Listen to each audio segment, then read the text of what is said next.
Ассаламу алейкум ва рахматуллахи ва баракатуху. Хөрмәтле хозур ТВ тамашачылары. Раббыбыз Аллаһның сәламе, рәхмәте ва баракаты барчагызга да ирешсә иде. Инде шушы теләктән без Имамнан Сырык дигән тапшыруны башлап җибәрәбез. Сездән килеп ирешкән сорауларга шушы студиябызда җавап таба торган тапшыру. Әле андый сорауларыгыз калган булса, иншалла аларны экранда күргән адрестарга юллый аласыз.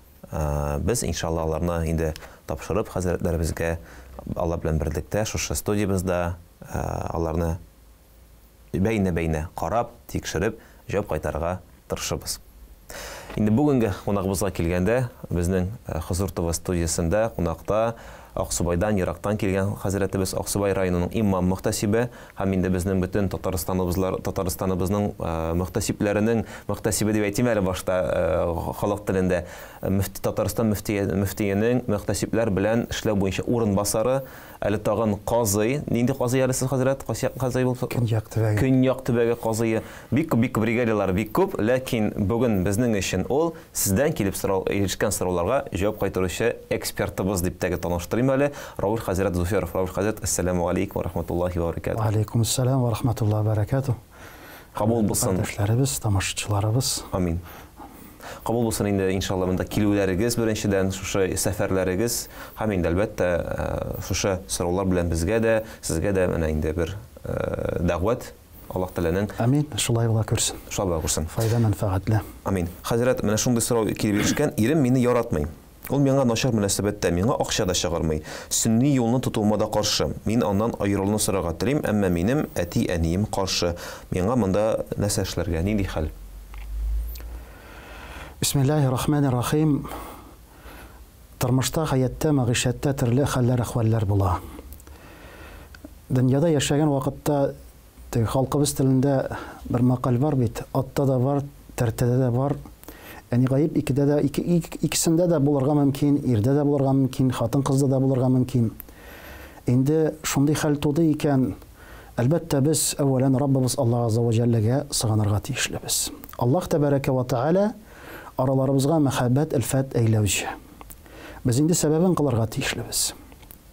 Аерылу дигән нәрсә инде Раббыбыз Аллаһ яралтмаган, чөнки Раббыбыз Аллаһ каршында инде халал булган, әмма ләкин Раббыбыз иң ачулы булган гамәл талак, аерылышу булып тора, гаиләнең таркалуы.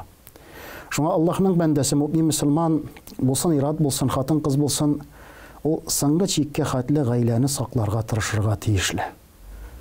Һәм инде моның сәбәпләрен эзләргә тиешле. Ни өчен ирегез сезгә шундый мөнәсәбәттә күркәм иттереп, матур иттереп, утырып сөйләшү, киңәшү кирәк. Ничек тормышны, хаятны инде дәвам итәрбез дип.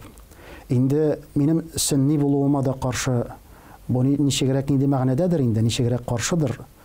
Инде ул үзе дә әһле сөннә вәл җәмәгатьтән булса, ничек каршы була? Бәлкем бер гамәл тотуларына, гыйбадәт кылуларына каршыдыр. Әмма ләкин ничек булса да әввәлән араларны тизек кылып, ислах кылырга тырышырга кирәк. Раббыбыз Аллаһтан сорарга кирәк. Тәңге намазлар булсын. Кур'ан укып инде кылган дуаларыбыз булсын, әйләгән садакатларыбыз булсын.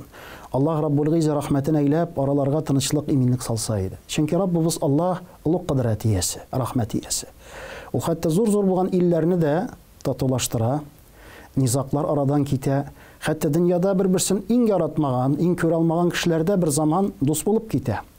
Аллаһ Азза ва Җаллә дә Кур'ани Кәримендә дә бит шуны бәян итә. Әгәр дә инде аралагыз Раббыбыз Аллаһның рәхмәте илә инде күркәм булып, дус булып, якын булып китәр дип Аллаһ Тәгалә хәбәрен бирә. Яни Раббыбыз Аллаһ кыдрәт рәхмәт иясе. Тик мәгънәме хәдисләрдә дә әйтелә, дусың белән бик каты дус була күрмә. Бер көнне аның белән дошман булуың ихтимал. Инде дошманың белән дә бик каты дошманлашма, чөнки бер көнне аның белән дуслашырга туры килмәгәе. Шуңа да без Раббыбыз Аллаһтан сорыйк, Аллаһ Тәбәрәкә ва Тәгалә җиңеллек әйләсен. Әлбәттә, әти-әниләргә килгән вакытта алар хаклы инде. Алар гомер яшәгән, тормыш кичергән һәм балаларына яхшылык телиләр. Без бит белмибез. Ирдән аерылып китсәк, безнең тормышыбыз ничек була? Бәлкем тагын да яман булыр, бәлкем тагын да начар булыр. Төрлесе була. Әмма ләкин һәрбер авырлыкка адәм баласы кул селтәп, шундук инде җиңел генә үзенә юл табырга өйрәнсә, ансат кына сүзгә килдек, ачуланыштык, битте китте, аерылам, кайтып китәм, гаилә таркала, бу инде эш түгел. Шуңа Раббыбыз Аллаһ гаиләләрегезгә төзеклек бирсен, сәламәтлек бирсен. Раббыбыз Аллаһ һәрбер нәрсәгә кыдрәте җитүче зат. Амин, шулай булсын.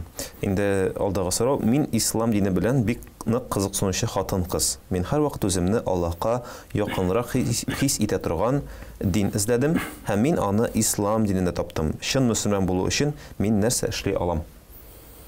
Әлхәмдүлиллаһ, шөкер, инде Аллаһның бәндәсе шулай уйлап, фикерләп, инде хакыйкатьне таный икән. Бу бик зур булган, гүзәл булган күренеш. Раббыбыз Аллаһның аятларына карасак та, Аллаһ азza ва җалла инде уйлап карамыйсызмы, фикерләп карамыйсызмы, күңел күзегез белән карамыйсызмы, уйламыйсызмы, фикерләмисезме? Ягъни бу аятлар бик күп Куръан-ы Кәримдә. Шуңа Аллаһның кылы адәм баласы уйланырга, фикерләргә тиеш. Әлбәттә, әлхәмдүлиллаһ, шөкер, шул хакыйкатьне күреп, Аллаһның диненә якын булып калгач нишләргә соң? Ничек дингә килергә? Әгәр дә иманлы булмасаң, мөселман динендә булмасаң, ничек мөселман булырга, ничек мөслимә булырга? Әлбәттә, без шәһадәт кәлимәсен әйтәбез. Ашһаду ан ла илаһа илляллаһ ва ашһаду анна Мухаммадан абдуху ва расулуһ. Ягъни моның мәгънәсе дә гуахлык, шәһадәт кылам. Раббым Аллаһ ул бер генә гыйбадәткә лаеклы зат. Һәм шәһадәт гуахлык кылам, Пәйгамбәр Мухаммад саллаллаһу алейхи ва саллям Аллаһ Раббымның кылы һәм расулы дигән кәлимәне әйтеп, адәм баласы мөселман була. Яисә кәлимәтун тайиба, ла илаһа илляллаһ Мухаммад расулуллаһ кәлимәсен кабатлап, шуны йөрәгеннән танып, шуны йөрәге белән раслап, теле белән иqrar итә икән, әйтә икән, бу кардәшебезгә без мөселман итеп карыйбыз. Мөселман өммәтендәге булган инде кардәшебез итеп карыйбыз. Шуңа да бу кәлимәне әйтик. Аллаһ тәбәрәкә ва тәала рәхмәте ясе. Ул үзенең яраткан кылларына гына иман насыйп итә. Әгәр дә бу дөньяга карасак, бу дөньяның купшылыгы, зиннәте, байлыгы, Аллаһ тәбәрәкә ва тәала бу дөньяны яратканына да бирә, яратмаганына да бирә. Әмма ләкин иманны Аллаһ тәала илля фақат үзенең яраткан кылларына гына насыйп итә. Инде бу чиракта менә чын мөселман булу өчен нәрсә эшли алам? Пәйгамбәр безгә бик күп шундый сораулар килә бит инде. Менә җәннәткә керер өчен нәрсә эшли алам? Чын мөселман булу. Аш менә нинди киңәш бирер идегез? Менә шулай барсаң матур гына була дип. Әйе.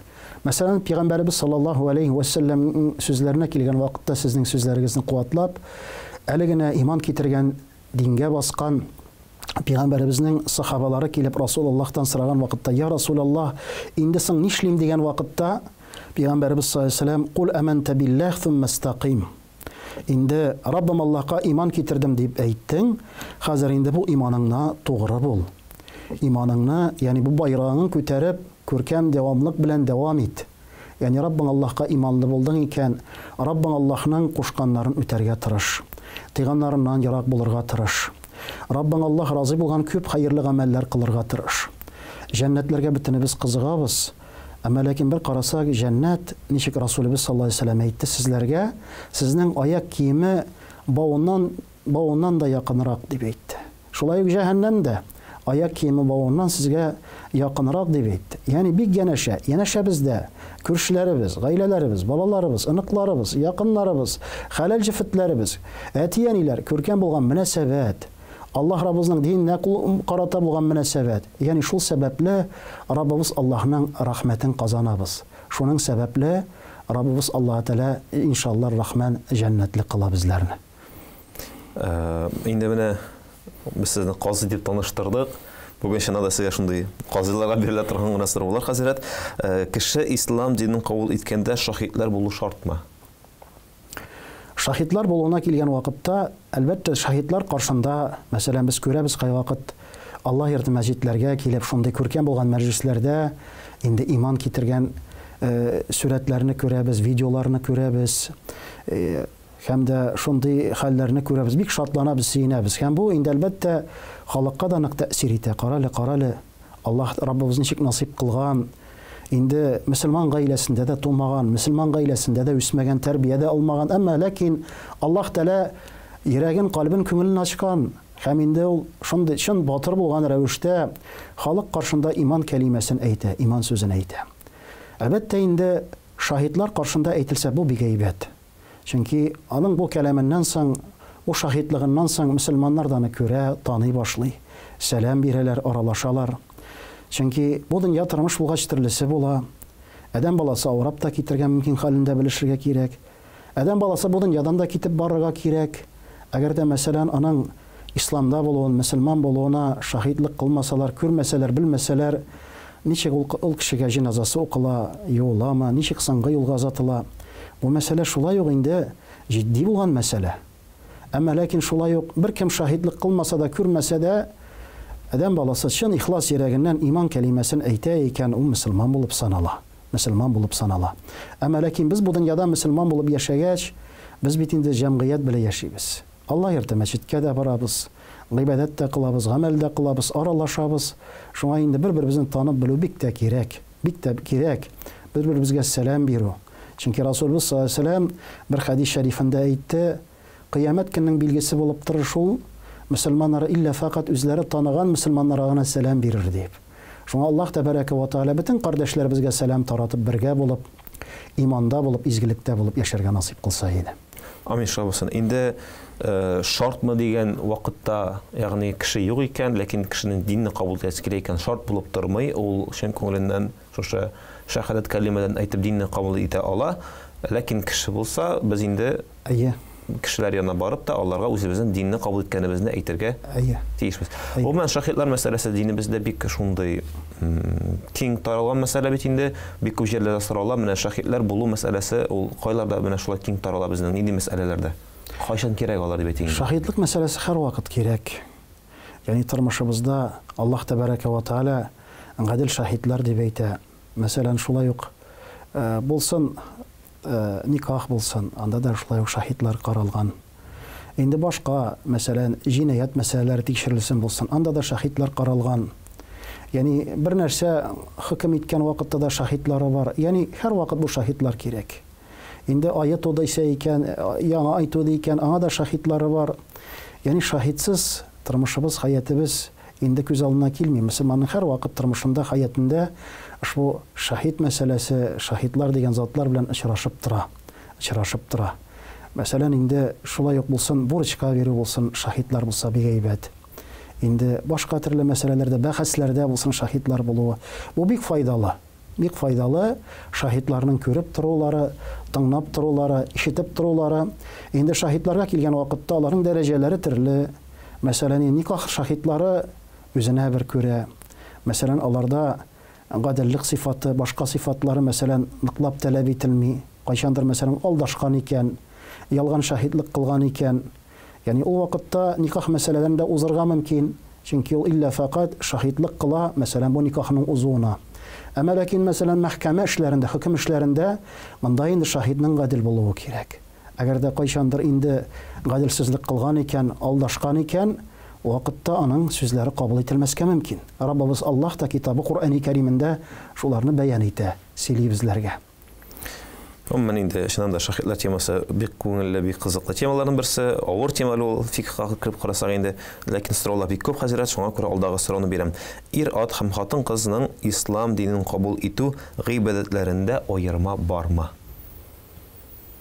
Аллаһ тәбәрәкә ва тәгалә Куръани Кәримендә инде әгәр дә иман китерсәгез, ират булсагыз да, хатын-кыз булсагыз да, изгелекләрегездән кабул кылам дип шатлыклы хәбәрен бирә. Шуңа хатын-кыз булсын, ират булсын, алар иман китергән вакытта бер рәвешле иман китерәләр. Чөнки Аллаһның кыллары, хаклары да Раббылары Аллаһ каршында бер булып тора.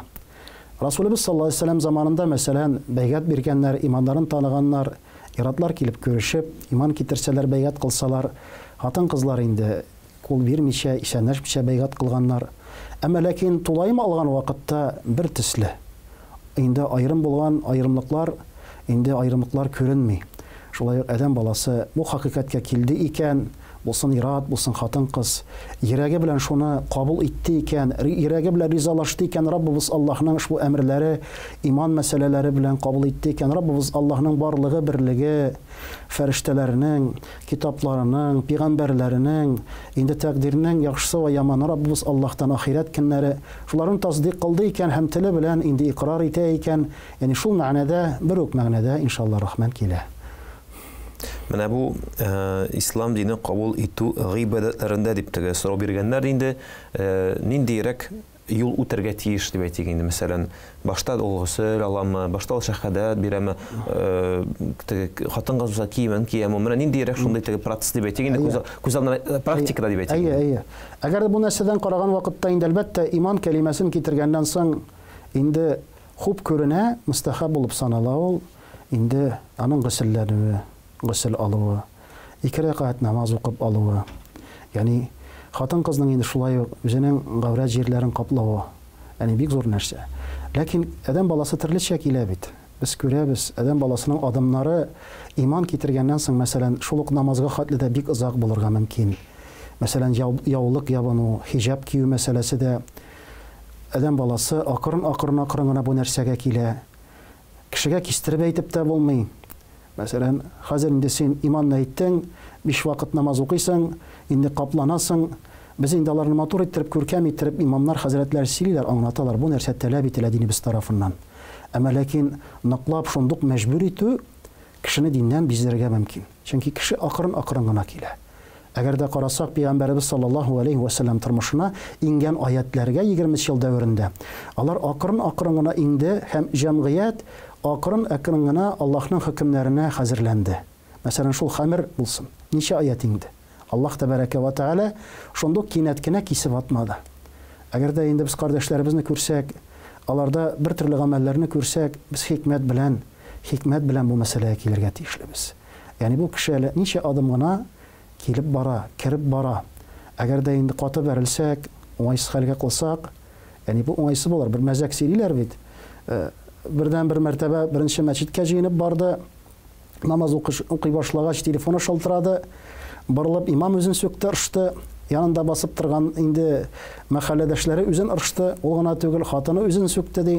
Ачуыннан бу китте, кая ди, барга китте ди. Барга китте дә шунда борчылып инде үзенең стаканга үрелгән вакытта ялгыш төкте. Һәм бер заман шундук официант килеп, инде бер дә борчылмагыз, икенче стаканны бирәбез. Инде за счет заведения дип шундук килде дә идәнне сыртып алдылар. Ягъни моны хуп күрделәр, ырышмадылар да, сөкмәделәр дә. Шулай итеп бу кеше барда калды ди.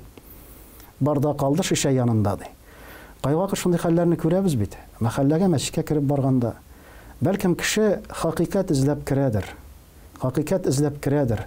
Инде аның күңеле тулгандыр. Менә шул вакытта бер матур, хәерле, җылы сүз, урынлы сүз кешенең тормышын үзгәртә дә куя. Шуңа инде бу мәсьәләгә килгән вакытта да күркәмлек илә, матурлык илә инде акрын гына аңлату кирәк.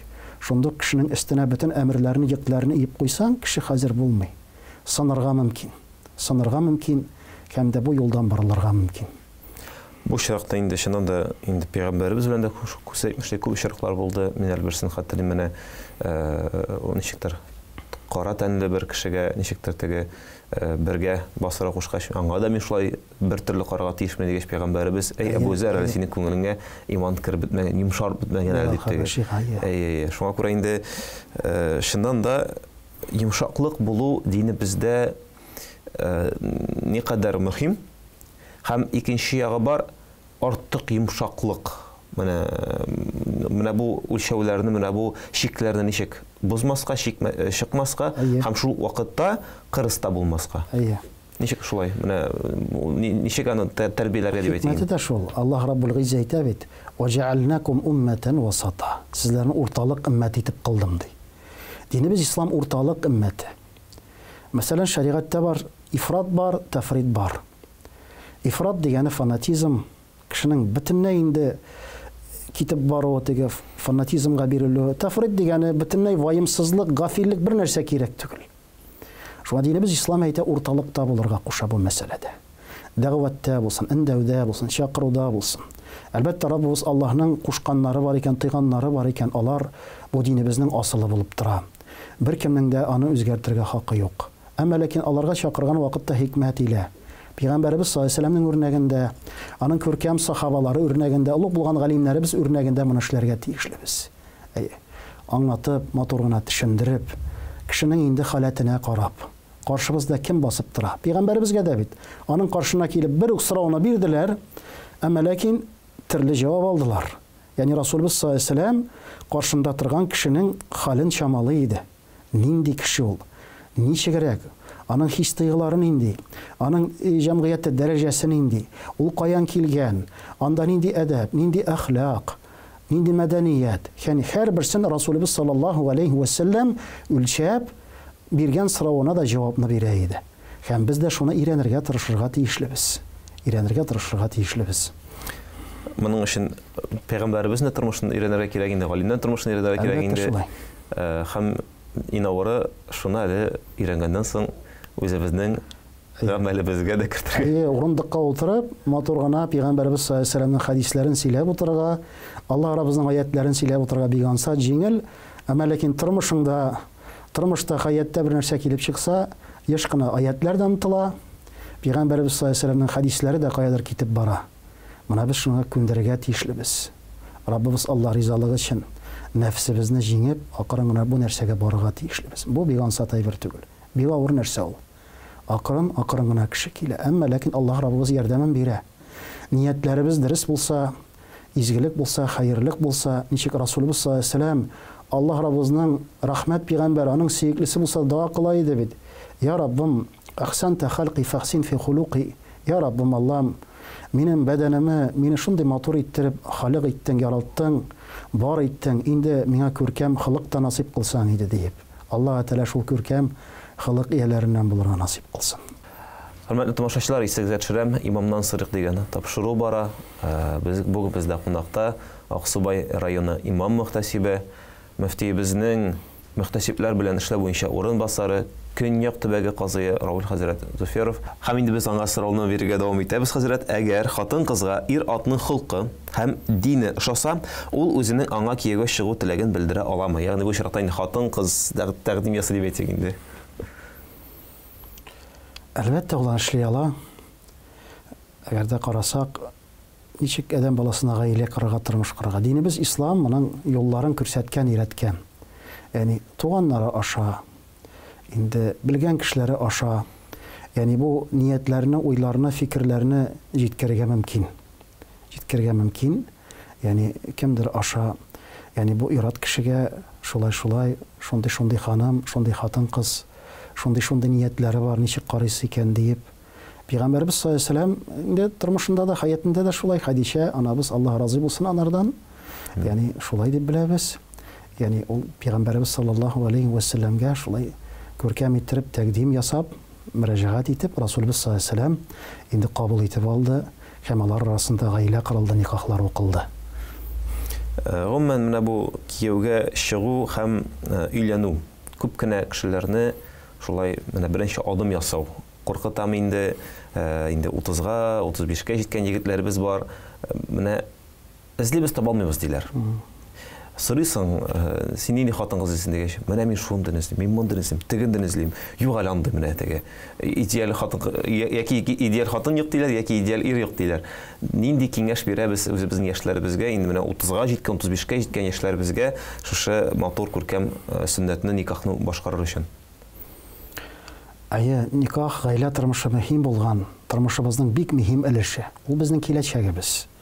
Ул шулай ул безнең ахиратыбыз. Халкыбыз да әйтә, өйләнү генә түгел ул ди. Яни зур нәрсә, җаваплык бит, мәс'улият. Инде кай вакыт яшьләр белән сөйләшкән вакытта да яши иткән инде.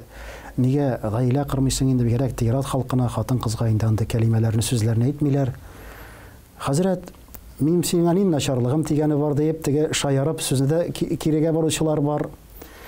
Яни бу кирәк, һәр нәрсәнең вакыты бар. Вакыт уза. Бигрәк тә без авыл җирлекләрендә күрәбез, авыл гына түгел, шәһәрләрдә дә күрәбез. Яни вакыт уза, яшь бара, кеше бер вакытындан файдаланып, гаилә кырмыйча калса, шулай утырып та кала. Ират булсын, хатын-кыз булсын.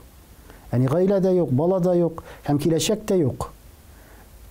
Ярар, әле яшь вакытында куатың китә, кыдрәтең китә, бөтен нәрсә барган кебек, бер заман бит инде олы яшькә вакытларын җитәр. Ул вакытта бигрәк тә иптәш кирәк, җәмәгать кирәк.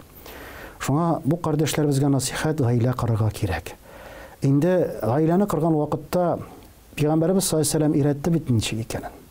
Динен карарга, нәселен карарга, баймы, фәкыйрме икәнен карарга, матурлыгын, сыллыгын карарга. Әлбәттә, бөтенебез телибез инде, өйләнергә теләсә, бер хур кызын тели инде. Ләкин инде идеал булган шундый хур кызлары җәннәттә. Андыйлар җәннәттә. Әле без җәннәткә кермәдек бу дөньяда. Шуңа да әүвәлен үзеңне карарга тиешлебез.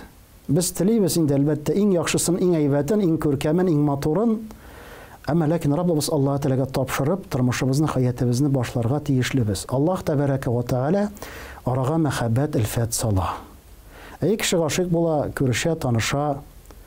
Кай вакыт бик озакта йөриләр, иләнгәнчә туеп та бетәләр, шулай таралалар да.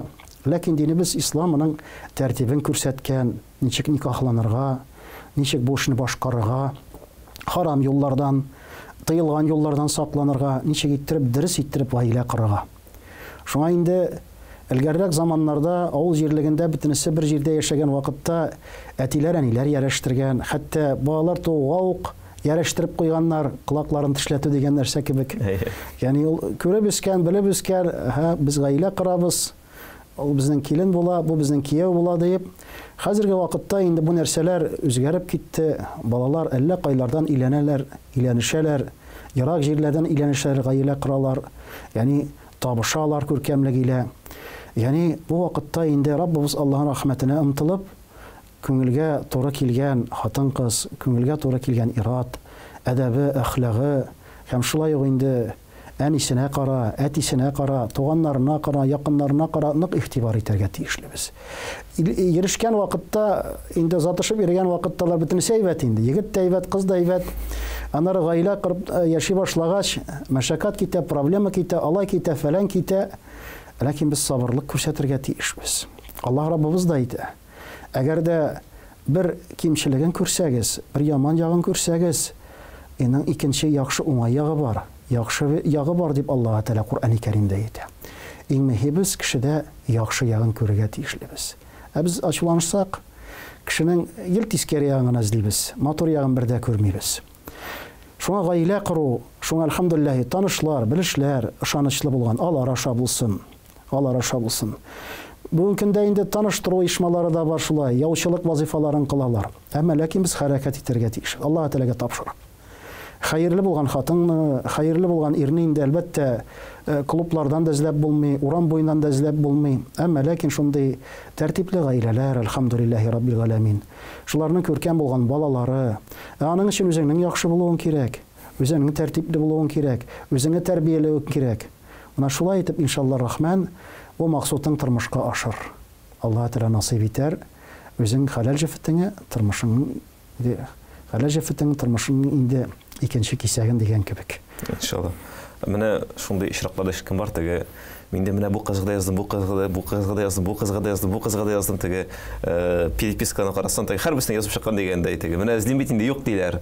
Менә бу ишракта әгәр дә болай килеп чыкмаса, нәрсә эшләргә, дуга кылыргамы? Менә әйтәләр бит инде әйтмеши, клубка барга ярамый дип әйттең, монда барга ярамый дип әйттең. Каян эзлимсең мин андай кыз дип әйтәләр миңа. Клубка барсаң, теге шунда кызап кайтасың инде. Эзләгәнеңне таба аласың инде, ләкин бит инде дуганы һәр вакыт кылырга кирәк инде. Сәбәбен дә кылырга кирәк уңай яктан. Аллаһ тапшыра кирәк. Әгәр дә син үзеңне теге егет буларак, син кемнеңдер кияү булырга тиеш, кемнеңдер ире булырга тиеш, үзеңне күркәм итеп тәрбиялисең икән, Раббың Аллаһ синең параңны насыйп кылачак. Сиңа тиешле булган чиләгенә теге күрә капкачы килеп чыгачак иншалла.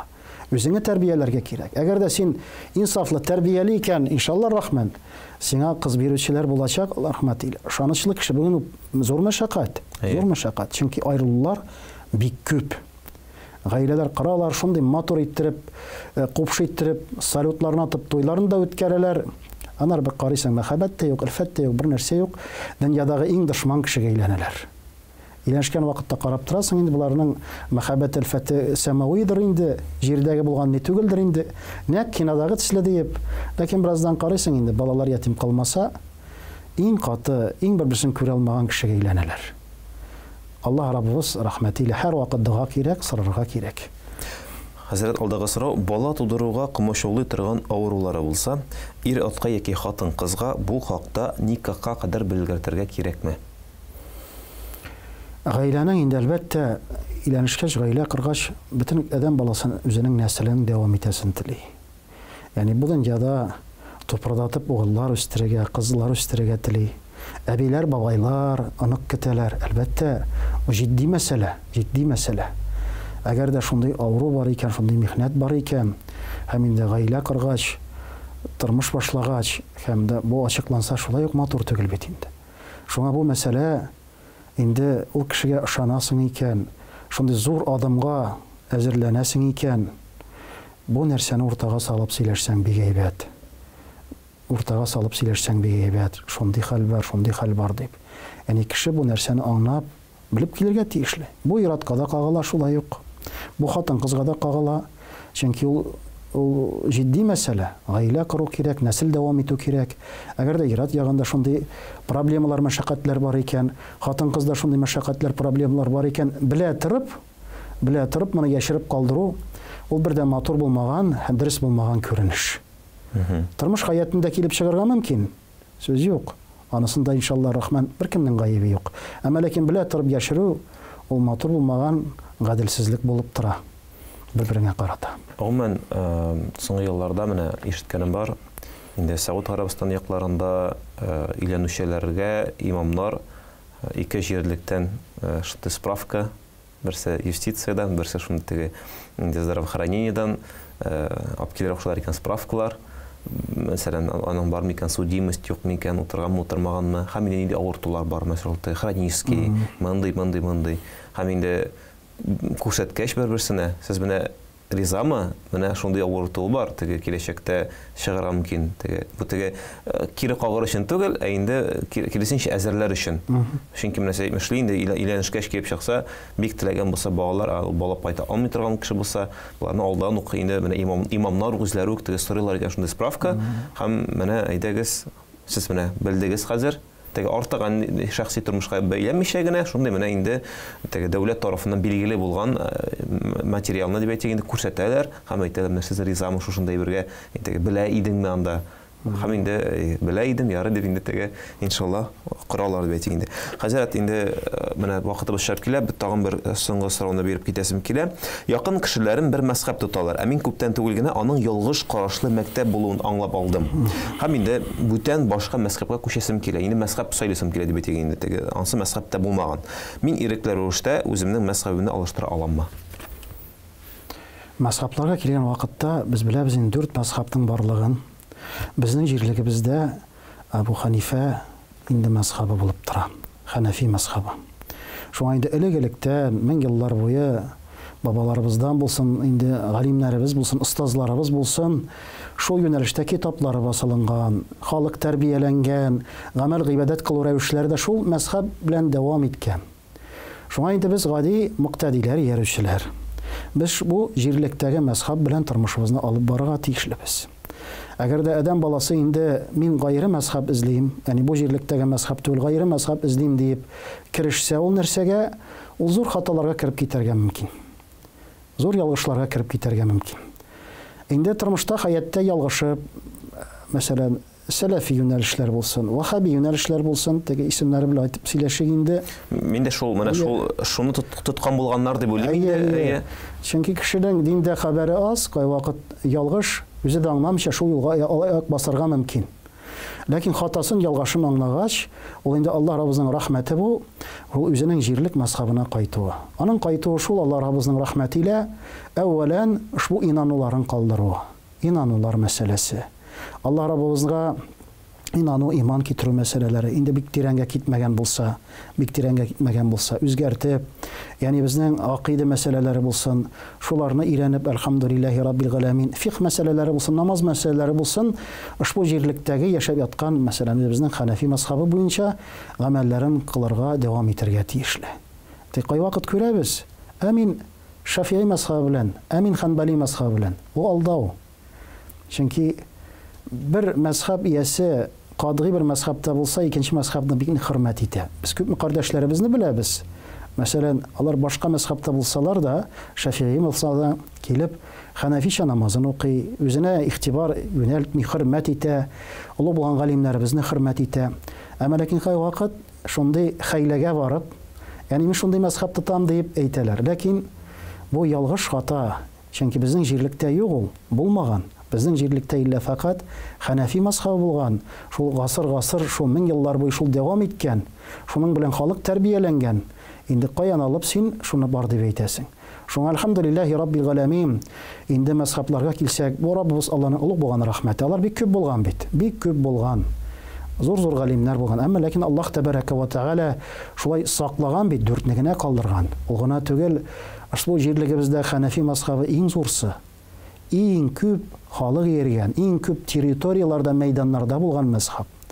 Яни бик нык дәлилле булган мазһаб. Әлхәмдүлиллаһи раббил галәмин. Bütün hükümler, namaz oku rəvişlərimiz bulsun, urazat da rəvişlərimiz bulsun, hac rəvişləri bulsun. Onların hər birisinin birmə-bir nıq bulğan dəlilləri var. Yəni biz şuna dayanıb, elhamdülillah, iyərib qalimlərimizin sözlərinə şu yolda tırmışımızın, həyatımızın devam etəbiz. Инде монда шундый бер сорау да бар икән, динебездә 4 хак мәзһәб бар. Аларның кайсындыр дөресрәк дип әйтү кирәк эшме? Менә инде монда җавап булды ни бер караганда, ләкин шушы сорауга да нәтиҗә ясап әйтсәк, менә әйтеп буламы, аларның кайсысыдыр дөресрәк дип әйтү? Әллә инде мәсәлән җирлекләр дип әйттегез, шул җирлекләр буенчамы?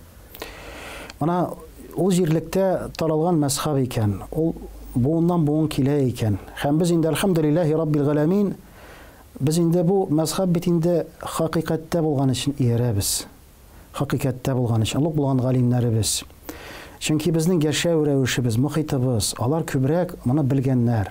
Һәр милләтнең мәдәнияте, үзенең халаты, мәзһәбләр шул җирлектәге халыкларның хәлләрен, әхвалларын, үткәннәрен, булганнарын алар һәр берсен хисаплаганнар. Аларда гырыф гадәтләр булсын мәсәлән. Һәр 4 мәзһәбтә дә гырыф гадәтләр бар. Ханафи мазһабында да бар. Шулай ук мәсәлән, шулай ук дини булган, Куръани Кәрим булсын, сөннәт булсын, иҗма булсын, шулай гырыф гадәт һәр мазһабта бар. Шуларны үз эченә алган. Инде әгәр дә инде син хакыйкать дип танысың, әлбәттә шулай хакыйкать дип таныйбыз, кабул итәбез. Әмма ләкин шул вакытта без башка мазһабларны хур итмибез, хөрмәт итәбез. Әлхәмдүлиллаһ. Әмма ләкин юлыбыз, юнәлешебез шул. Инде кем теге диндә әйтелә, ул тәлфиқ дип, бутау дип атала. Бусын моннан алсак, фәләнне моннан алсак, кызганыч шундый нәрсәләр күренә. Шул иләнгән вакытта да теге әйтә бит. Ханафи буенча никах укытырга теләсә, вәлинең булуы шарт түгел, анда карыйда. Малики буенча шаһидлар шарт түгел. Әйдә шулай итәм. Бөтенесен кушам да, гаилә корам. Икесендә чисенә кушам. Әйе, бетте бит. Куштым да, таптым дип юк.